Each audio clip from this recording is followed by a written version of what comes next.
When they told me my son was getting married, I smiled like any proud father would. But when I learned I wasn't invited, I stayed quiet. I didn't argue, didn't demand explanations. I just sat there on the porch that evening, watching the sun melt behind the rooftops, and whispered to myself, "So, this is how life turns." My name is David Miller. I'm 63 now. I worked most of my life as an auto mechanic in a small suburban town outside Chicago. Not rich, not famous, just a man who fixed cars, paid bills, and tried to raise his boy right. His name is Ethan. My only child. When his mother, Linda, passed away 10 years ago, it was just the two of us left. I thought we'd always have that bond, the kind that stays even when words don't. But somewhere along the way, life drifted. When Ethan got into college, he started seeing the world differently. Bigger dreams, better circles. He wanted success, fast and shiny. I admired his drive, even if I couldn't always understand his choices. He moved to the city, found a corporate job, and I stayed behind, fixing engines and collecting quiet evenings. I knew I wasn't part of his new world. The suits, the business dinners, the luxury apartments, I didn't fit in there. But I never complained. I'd send him messages, sometimes a little too long, sometimes too simple, "How's work, son?" or "Proud of you, keep going." He replied at first. Then slowly, the replies stopped coming. Weeks became months. The last time I saw him was 2 years ago, on his 30th birthday. I drove down to the city with a gift, a simple leather watch I'd saved up for. When he opened it, he smiled politely, but I could feel the distance in his eyes. His girlfriend, Rachel, stood beside him, elegant and graceful in her silk dress. She thanked me with a soft smile, but I knew. I could see it. She came from money, the kind that didn't know how to see men like me. And maybe that's where it began.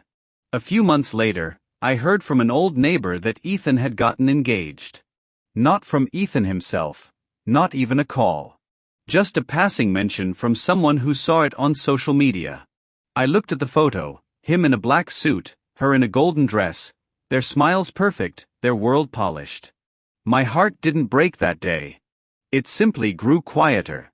I told myself, maybe he's busy. Maybe he'll call. He didn't. When the wedding invitation finally came, it wasn't meant for me. It went to people who had money, influence, and connections. Not to the man who held his hand when he learned to walk. Not to the man who sold his old truck to pay for his first semester of college. I found out about the wedding 2 weeks after it happened. Through a picture that appeared in the local paper, corporate strategist Ethan Miller marries Rachel Preston, daughter of Preston Industries CEO. There it was, a line about prestige and power. My name wasn't mentioned anywhere. Just, late mother Linda Miller. As if I never existed.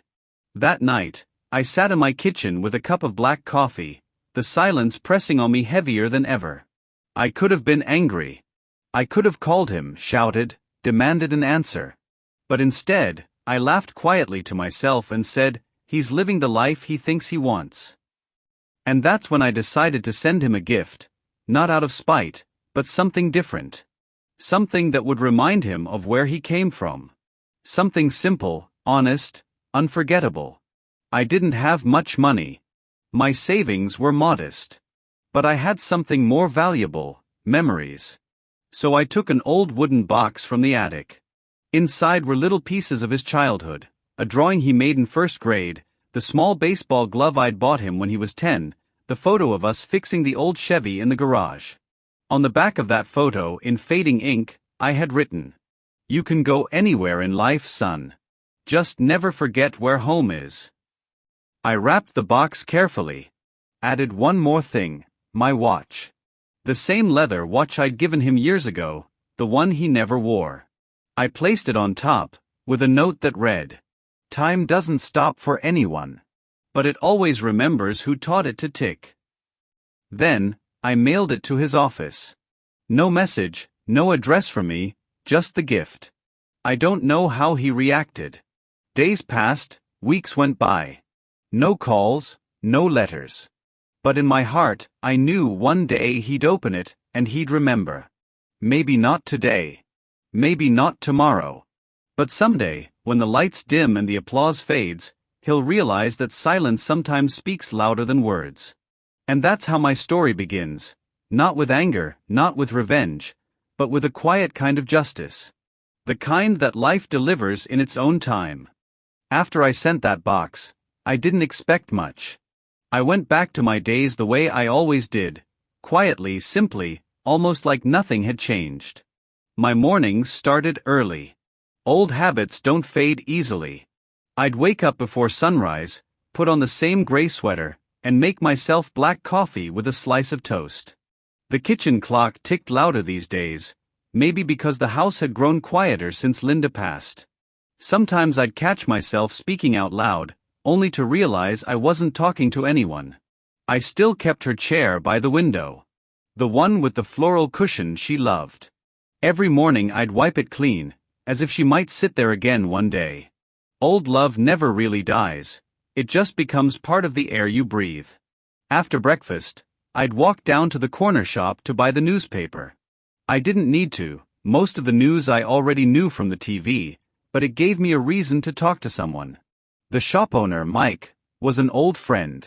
He'd wave when he saw me coming. "Morning, Dave." "Same paper."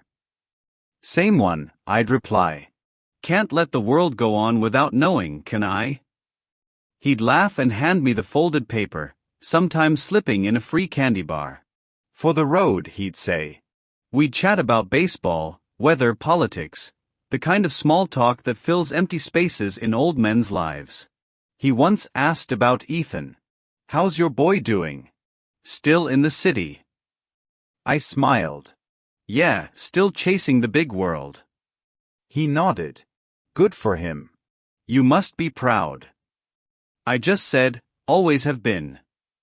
And that was that. No need to explain what pride feels like when it's mixed with a little bit of pain.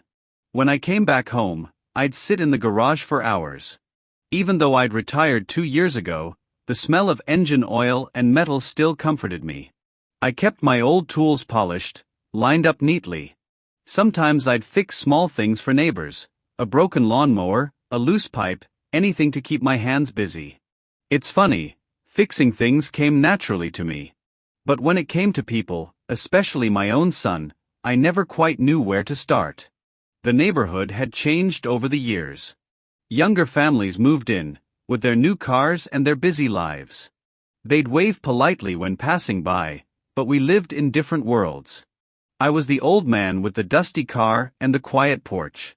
Some evenings, kids played football in the street, and I'd watch from my steps, sipping coffee, feeling a strange mix of joy and distance.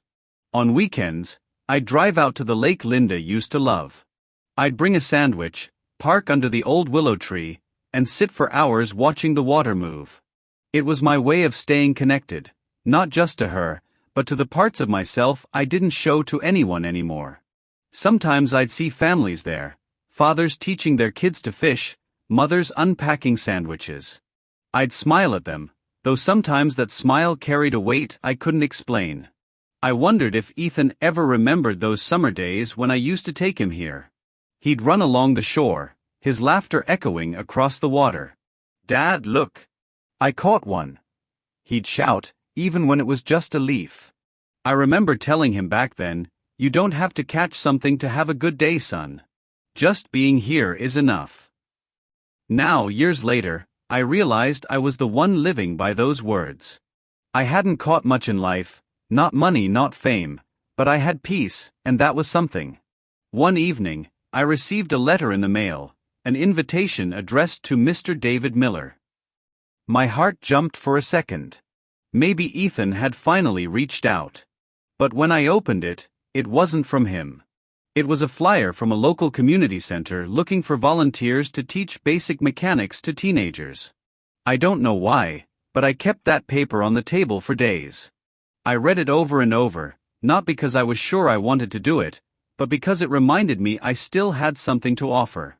The next week, I decided to visit the center. The place was small, but full of energy, kids laughing, the smell of paint and fresh ideas everywhere. The director, a kind woman named Susan, greeted me with a smile. "Mr. Miller, we'd love to have you if you're interested. You can teach once or twice a week, whatever fits your schedule." I hesitated. "I'm not much of a teacher." She smiled softly. "You've lived, haven't you? That's teaching enough." And so, I started showing up every Thursday afternoon. I taught them how to change tires, how to listen to an engine's rhythm, how to respect their tools. But more than that, we talked about life, about patience, about not giving up when something doesn't start right away. Those kids reminded me of Ethan at that age. Curious, eager, full of questions. There was one boy, Tommy, maybe 16, who stayed behind after every class. His father wasn't around, and I could tell he missed that presence. One day he asked, "Mr. Miller, do you have kids?" I paused for a moment. "Yeah. A son."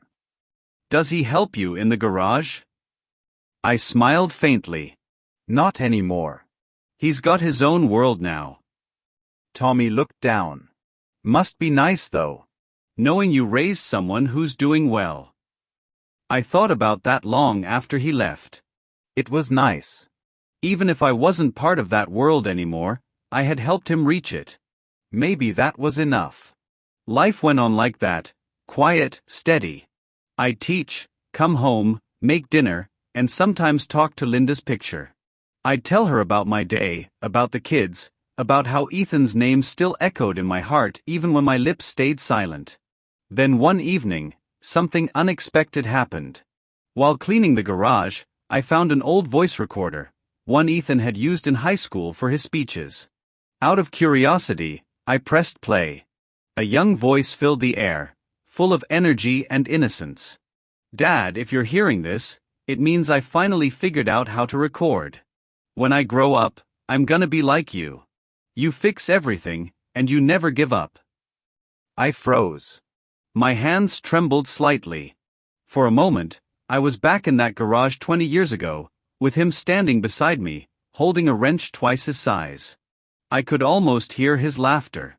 That small recording reminded me of who he used to be, before the world got louder, before success became the only measure of worth. I sat there for a long time after that. Not sad, not angry, just full. Full of memories, full of love, full of acceptance. I realized that even if he forgot, I didn't have to. I could remember for both of us. That night, I decided to write him a letter. Not one to send, just one to write. Sometimes writing helps release what speaking can't. "Dear Ethan," I wrote. "I saw your wedding picture. You both looked beautiful. I'm happy for you, truly. I wish I could have been there, but maybe it's better this way. Sometimes life separates us so we can understand love without needing to be seen. I hope you find happiness, real happiness, not the kind that fades when the lights go out. And if someday you remember where you came from, know that the door here never locks."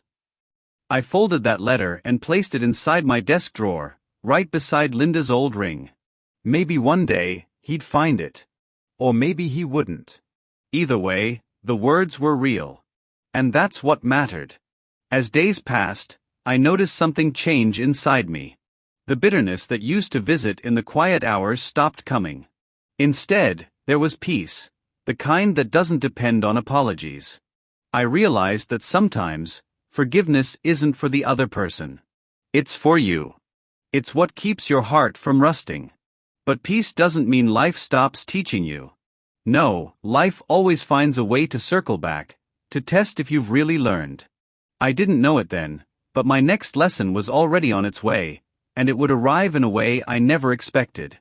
It had been almost 6 months since Ethan's wedding when the first ripple of change reached my quiet life. It came in the most ordinary way, through the mail. That morning, I was sorting bills when I found an envelope with no return address. Inside, there was a photo. Ethan and Rachel, smiling in front of a house, a big one, with tall glass windows and a neatly trimmed lawn. On the back, in neat handwriting, were the words, "We finally bought our first home." There was no message, no signature. Just that. For a long time, I stared at the photo. They looked happy, that kind of glossy happiness that photographs often exaggerate. But what caught my attention wasn't their smiles. It was the background, a small wooden box on the table behind them. My box. The one I had sent. He had kept it. Maybe Rachel didn't even know what it was. Maybe Ethan didn't tell her. But it was there, sitting quietly behind them, like a ghost from a different life. That small detail, that tiny box in the corner of the frame, warmed something deep inside me. Still, I didn't reach out. I had made peace with silence. But silence doesn't always last forever. A few weeks later, I got a call from the community center. "Mr. Miller," Susan said, her voice softer than usual, "we're organizing a charity car repair drive for families who can't afford maintenance. Would you like to help lead it?" "Of course," I replied without thinking. "When?" "This Saturday." "Oh, and the Preston Foundation is sponsoring it. Rachel Preston, actually. Maybe you've heard of her." I froze for a second. Rachel Preston. Ethan's wife. The universe has a strange sense of humor. I hadn't seen my son in 2 years, hadn't heard his voice in months, and now I'd be standing under a tent with his wife's name printed across the banner. That Saturday, I showed up early. The air smelled of fresh paint and gasoline, familiar comforts. Volunteers moved around setting up tables and banners. I wore my old denim jacket and cap, the same one I'd worn the day Ethan learned to change his first tire. Around 10, the fancy cars started pulling in. I could always tell which people had never held a wrench in their life. Soft hands, quick smiles. Then, among them, I saw her, Rachel. She was talking to one of the event coordinators, her posture graceful, her expression polished. She looked exactly like she did in the wedding photo. I didn't approach her. I just watched from a distance, tightening bolts and checking oil. After a while, she began walking around, greeting volunteers. Eventually, she stopped near my station. "Thank you for helping today," she said politely, not recognizing me. I looked up. "Just doing what I know best." She smiled, that rehearsed kind of smile that comes with public life. "You're good at it. My husband's terrible with cars." I chuckled softly. "I know." She laughed lightly, but then her smile faded just a bit. "Have we met before?" "Maybe in another lifetime," I said quietly, and went back to my work. Before she could ask more, someone called her over. She turned and walked away. I didn't see her again after that. But that night, something stirred inside me, not pain, not pride, just the awareness that fate had brushed past me again, whispering that my story with Ethan wasn't finished yet. About a month later, one of the boys from the community center, Tommy, came running into the garage. "Mr. Miller. There's someone here asking for you." I wiped my hands and stepped outside. Standing there, in a crisp gray suit, was Ethan. He looked older, not in years but in the eyes. His usual confidence had cracks now. He didn't say anything at first. We just stood there, 2 worlds apart but bound by the same silence. Finally he spoke. "Hi, Dad." "Ethan." He looked around the garage. Still the same smell. "Old habits," I said, trying to smile. He hesitated, his voice lower now. "I got your box. I should have called." "You didn't have to." "No, I did." He took a deep breath. "I didn't invite you to the wedding because I thought you wouldn't fit in. Rachel's family, her father, they're different. I didn't want you to feel uncomfortable." I looked at him, steady and calm. "So you protected me by erasing me?" He winced. "I know how that sounds. I was wrong. Completely wrong." For a moment, I didn't speak. I could have told him everything, how it felt, how lonely those days were, but I didn't. Instead, I said, "You did what you thought was right at the time. We all make choices." He nodded, his shoulders softening. "Rachel found out last month." She was angry at me. She said what I did was selfish. He paused. She saw that old box on our table and asked about it. That's when I told her. So he had kept it all this time. I felt something shift inside me, a quiet forgiveness that didn't need words. I don't blame you, son, I said. We live, we learn. That's how life goes. He looked at me for a long time, eyes glistening. I don't deserve your forgiveness. I smiled faintly. Maybe not. But it's yours anyway. We stood there in silence for a while. Sometimes silence heals faster than any speech. Over the next few months, he started visiting once in a while. Never long, just enough to share a cup of coffee, help fix a car, talk about the weather. Rachel came once too. She brought a basket of homemade cookies and looked at me with genuine warmth this time. I've heard a lot about you, she said. Hopefully not all bad, I replied, smiling. Only that you make the best coffee in the world. That made me laugh. Slowly, the air between us cleared. It wasn't the same as before, but something gentle began to grow, like spring quietly reclaiming ground after a long winter. But peace, as I'd learned, never comes without a test. One evening, Ethan called. His voice was strained. Dad, are you free tomorrow? I suppose I am. Could you come by the house? I need to talk. When I arrived, the house felt colder than I remembered. Rachel greeted me with a faint smile and excused herself upstairs. Ethan sat in the living room, staring at a pile of documents.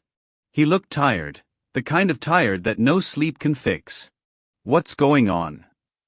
I asked. He sighed heavily. The company Rachel's father owns. Preston Industries. It's under investigation.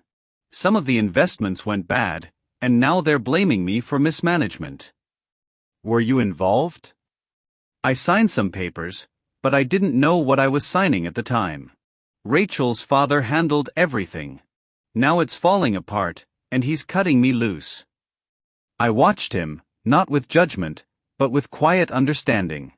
The proud, ambitious son who once left his roots behind was now facing the same world that had praised him, turning its back just as quickly.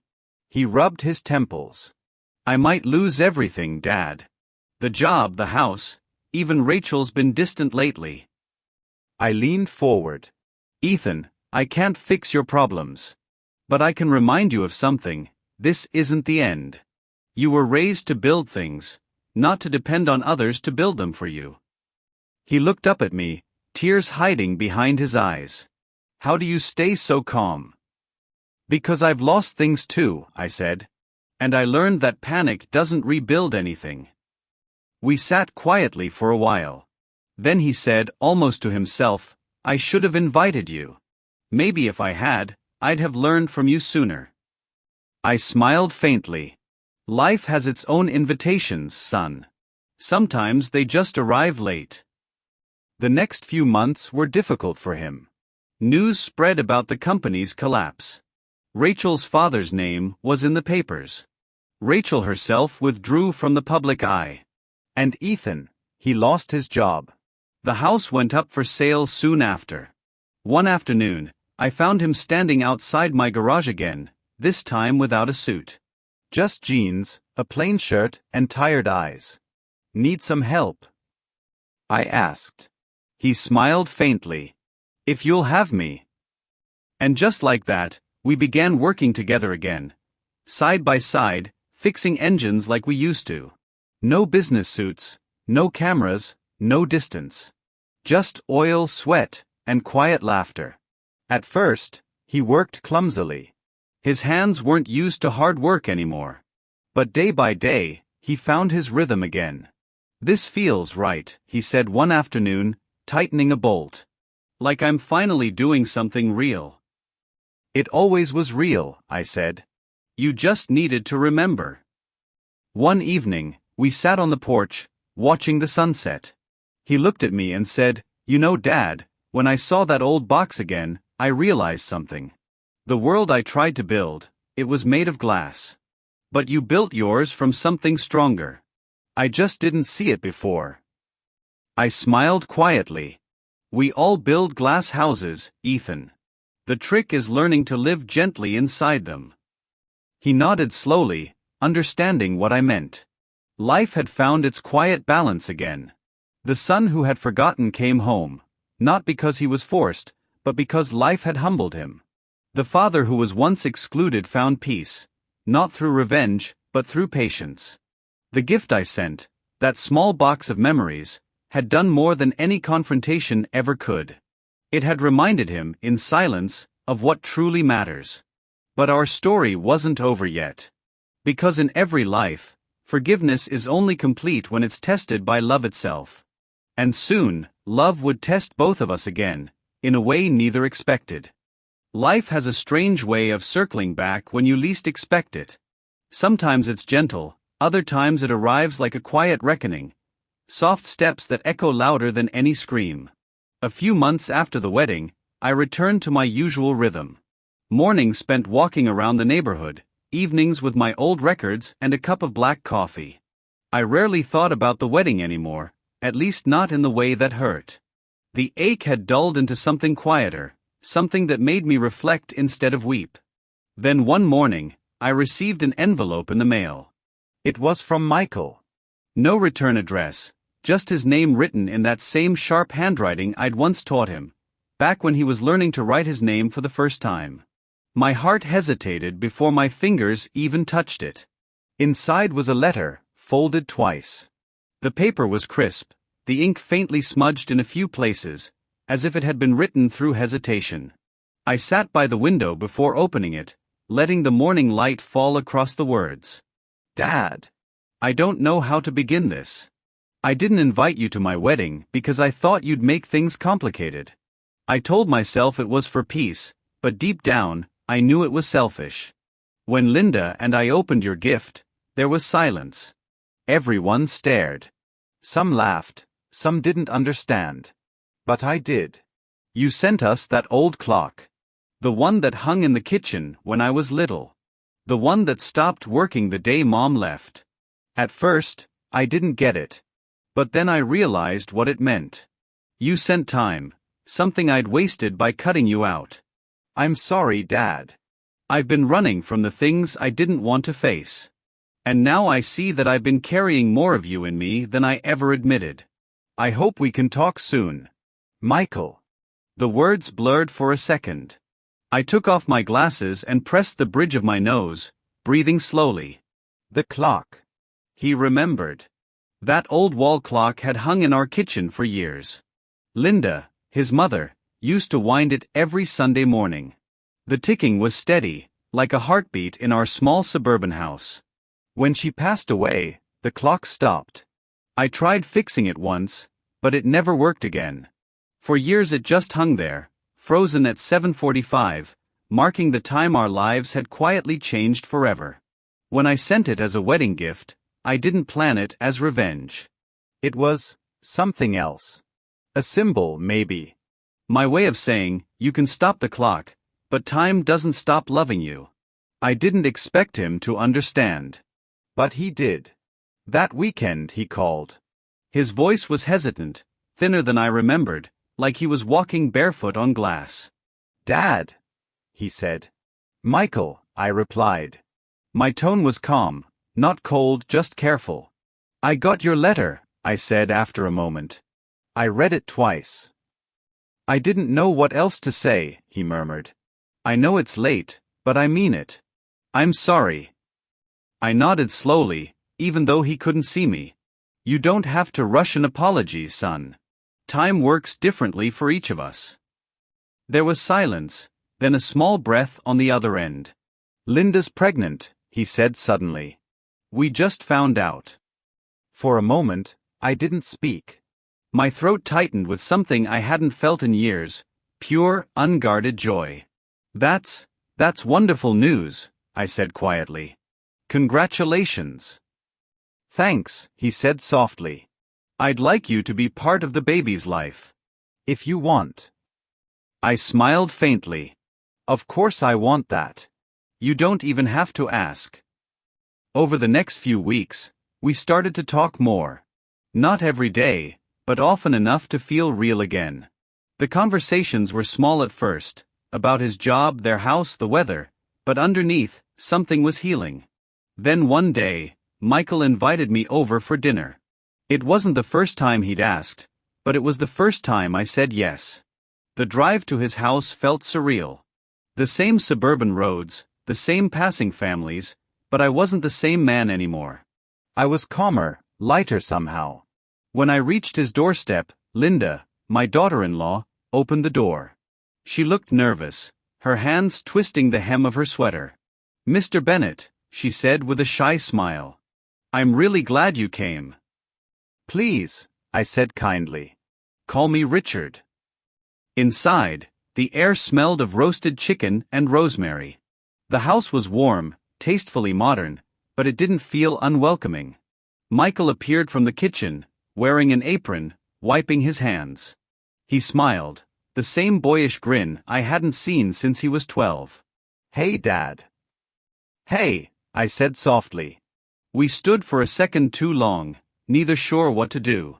Then he stepped forward and hugged me. It wasn't long or dramatic. Just right. Dinner went smoothly. We talked, we laughed, even reminisced about old memories. But there was one thing that stood out, the clock. It was hanging in the living room. Polished. Working. I stared at it quietly for a long time, the soft ticking filling the room like a heartbeat reborn. "You fixed it?" I asked. Michael nodded. "Yeah.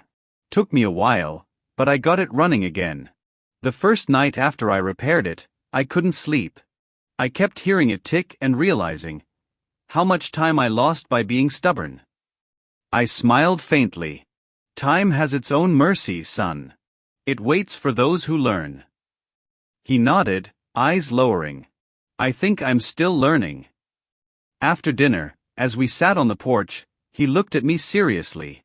"Dad, I need to tell you something." I turned toward him. The evening was calm, the sound of crickets faint in the distance. "I didn't just leave you out because of peace," he admitted. I was ashamed. "You worked so hard your whole life, and I thought you'd make us look small in front of her family.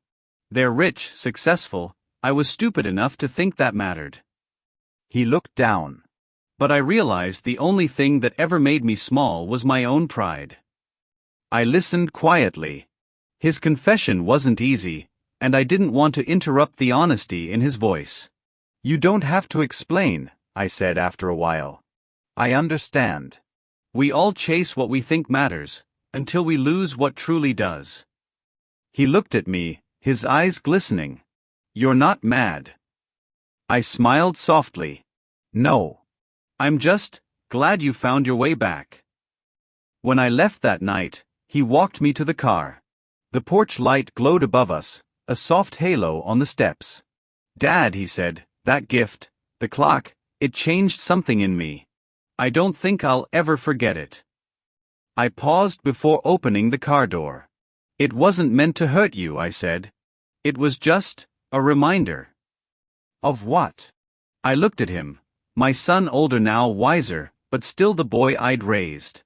"That time doesn't stop loving you, even when you forget it." He nodded slowly, understanding more than words could express. Then he hugged me again, tighter this time. Weeks passed, and I became part of their lives again. I helped Michael repaint the baby's room. I built a small rocking chair from scratch, the way I used to build toy trains when he was little.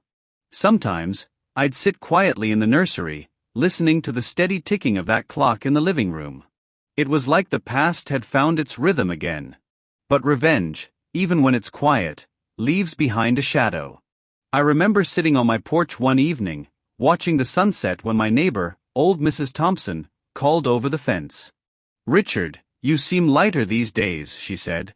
"What changed?" I smiled faintly. "Time," I said. "And a broken clock that started ticking again." She chuckled. "You always speak in riddles." "Maybe," I said. "But sometimes that's how healing sounds." What I realized through it all was simple.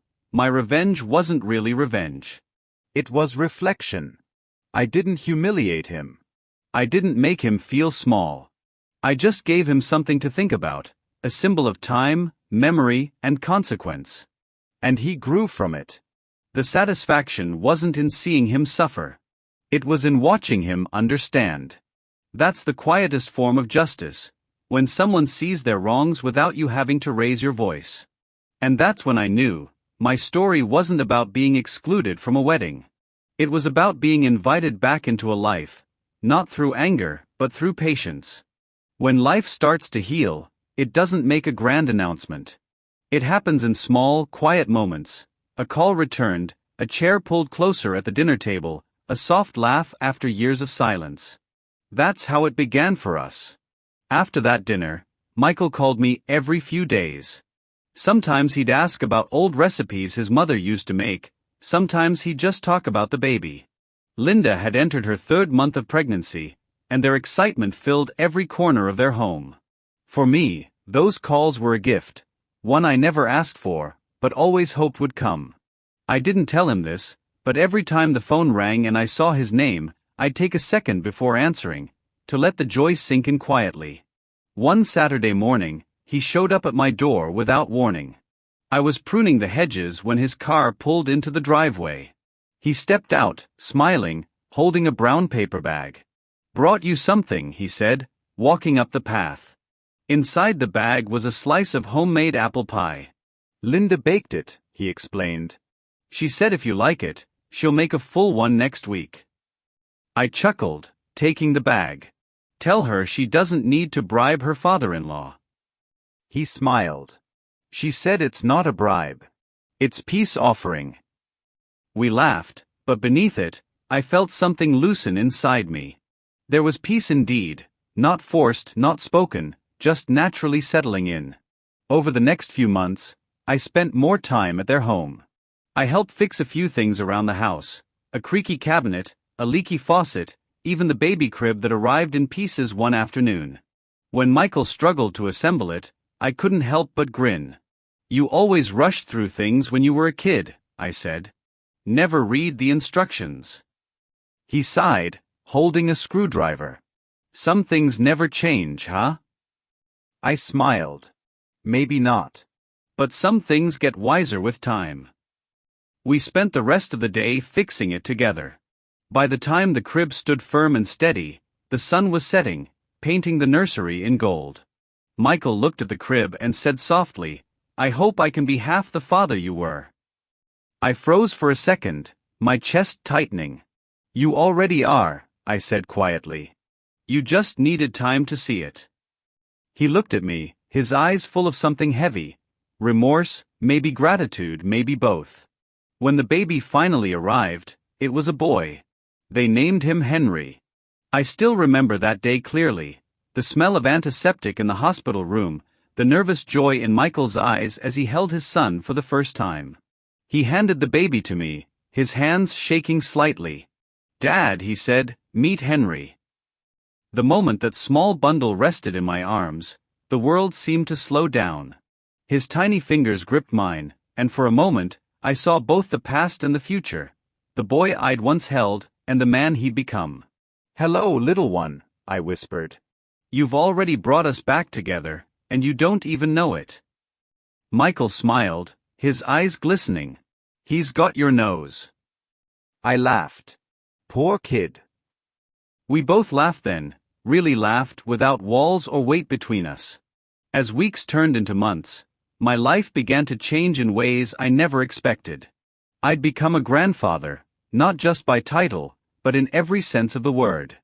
I'd babysit Henry when they needed a break, hum old lullabies, and take slow walks with a stroller through the same park I once walked alone. Neighbors would stop and smile, saying, "You look happy these days, Richard." And they were right. I was. There was a quiet joy in holding that little boy, in feeling the warmth of a family that had once drifted apart but now fit together again, not perfectly but genuinely. One evening, Michael and I sat on his porch after dinner. The same porch where months ago we had faced the truth about the wedding. The air was cool, and the distant hum of crickets filled the silence between us. "Dad," he said after a while, "I keep thinking about that gift you sent. That clock." I turned to him. "What about it?" "I realized it wasn't revenge," he said. "You weren't trying to get back at me, were you?" I smiled softly. "No, son. Revenge is loud. What I gave you was quiet, something to make you think." He nodded. "It worked." I leaned back in the chair, gazing at the stars. Sometimes we learn more through silence than through words. I didn't need to tell you how much you hurt me.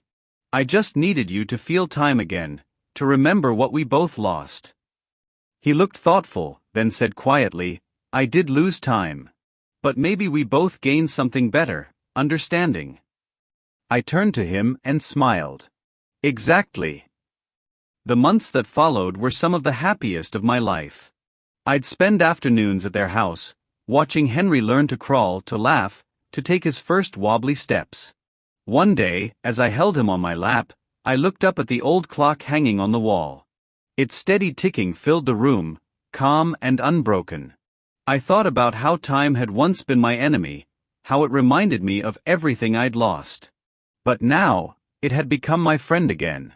Every tick was a heartbeat of second chances. Then one evening, something unexpected happened. Michael handed me a small wrapped box during dinner. "What's this?" I asked. He smiled. "Open it." Inside was a wristwatch, a simple one, with a brown leather strap and an engraving on the back. I turned it over and read the words, "For the man who taught me the value of time." I looked up, speechless. "Dad," he said, "I know I can't change what happened. But I want you to know. You never lost me. I was just late finding my way back." I felt tears sting my eyes, but I didn't hide them. "You came back, son. That's all that matters." He nodded, and for the first time in years, I felt peace, complete and simple. One weekend, we gathered for Henry's first birthday. The house was full, friends, family, laughter, the smell of cake and candles. Linda handed me a slice and said warmly, "You know, Richard, Henry adores you. He always calms down when you hold him." I smiled. "Maybe he senses I've had a lot of practice." She laughed, and for a brief second, I saw what forgiveness looks like, not in words, but in the way people choose to include you again. Later that night, after everyone had left, Michael and I cleaned up together. He looked around the house, the decorations half taken down. "You know, Dad," he said, "I used to think weddings were the start of family. But maybe it's the small moments after that really build one." I nodded. "Weddings are just a chapter, not the story. The real story begins when life tests your love, and you stay." He smiled. "You stayed, even when I pushed you away." "I had to," I said gently. "Because love doesn't walk out just because it's not invited." That night, before I went home, I looked once more at the old clock on their wall. It still ticked softly, steady and sure. The same clock that once marked the end of an era was now witnessing a new beginning. It was poetic in a way. Life doesn't erase the past, it repurposes it. The clock hadn't just been repaired, it had been redeemed. And so had we. One quiet morning, months later, I sat on my porch holding Henry in my arms while Michael mowed the lawn. The sun was soft, the breeze gentle. Henry reached up, tugging at my sleeve, and I smiled down at him. "You know," I whispered, "your father once forgot the sound of time. But now he's learned to listen again." He gurgled a laugh, and I couldn't help but chuckle. In that moment, I understood something I'd never grasped before. Sometimes revenge isn't about returning pain. It's about returning truth, gently enough that it teaches, not destroys. That evening, Michael joined me on the porch with 2 cups of tea. He raised his cup slightly. "To time," he said. "To understanding," I replied. We drank in silence for a while, the kind that doesn't need to be filled. Then he said quietly, "Do you ever wish things had been different?" I looked at him, then at the setting sun. "Sometimes," I said honestly. But if they had, maybe we wouldn't have learned what we did. He nodded. You think everything happens for a reason? I think everything happens for a lesson, I said. Some people learn through words, others through silence. You and I, we learn through time. As the years went by, that truth stayed with me. I grew older, slower, but happier. Every tick of that clock reminded me that forgiveness isn't weakness, it's wisdom. That revenge doesn't have to be cruel, it can be calm, patient, and full of meaning. And that love, even when forgotten, can return quietly and still feel whole. Sometimes, silence really is the best revenge. Because silence allows understanding to grow, and understanding heals more deeply than any apology ever could. One weekend, we gathered for Henry's first birthday. The house was full, friends, family, laughter, the smell of cake and candles. Linda handed me a slice and said warmly, "You know, Richard, Henry adores you. He always calms down when you hold him." I smiled. Maybe he senses I've had a lot of practice. She laughed, and for a brief second, I saw what forgiveness looks like, not in words, but in the way people choose to include you again. Later that night, after everyone had left, Michael and I cleaned up together. He looked around the house, the decorations half taken down. "You know, Dad," he said, "I used to think weddings were the start of family. But maybe it's the small moments after that really build one." I nodded. Weddings are just a chapter, not the story. The real story begins when life tests your love, and you stay. He smiled. You stayed, even when I pushed you away. I had to, I said gently. Because love doesn't walk out just because it's not invited. That night, before I went home, I looked once more at the old clock on their wall. It still ticked softly, steady and sure. The same clock that once marked the end of an era was now witnessing a new beginning. It was poetic in a way. Life doesn't erase the past, it repurposes it.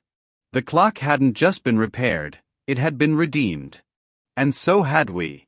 One quiet morning, months later, I sat on my porch holding Henry in my arms while Michael mowed the lawn. The sun was soft, the breeze gentle. Henry reached up, tugging at my sleeve, and I smiled down at him. "You know," I whispered, "your father once forgot the sound of time. But now he's learned to listen again." He gurgled a laugh, and I couldn't help but chuckle. In that moment, I understood something I'd never grasped before. Sometimes revenge isn't about returning pain. It's about returning truth, gently enough that it teaches, not destroys. That evening, Michael joined me on the porch with 2 cups of tea. He raised his cup slightly. "To time," he said. "To understanding," I replied. We drank in silence for a while, the kind that doesn't need to be filled. Then he said quietly, "Do you ever wish things had been different?" I looked at him, then at the setting sun. "Sometimes," I said honestly. "But if they had, maybe we wouldn't have learned what we did." He nodded. You think everything happens for a reason? I think everything happens for a lesson, I said. Some people learn through words, others through silence. You and I, we learn through time. As the years went by, that truth stayed with me. I grew older, slower, but happier. Every tick of that clock reminded me that forgiveness isn't weakness, it's wisdom. That revenge doesn't have to be cruel, it can be calm, patient, and full of meaning. And that love, even when forgotten, can return quietly and still feel whole. Sometimes, silence really is the best revenge. Because silence allows understanding to grow, and understanding heals more deeply than any apology ever could.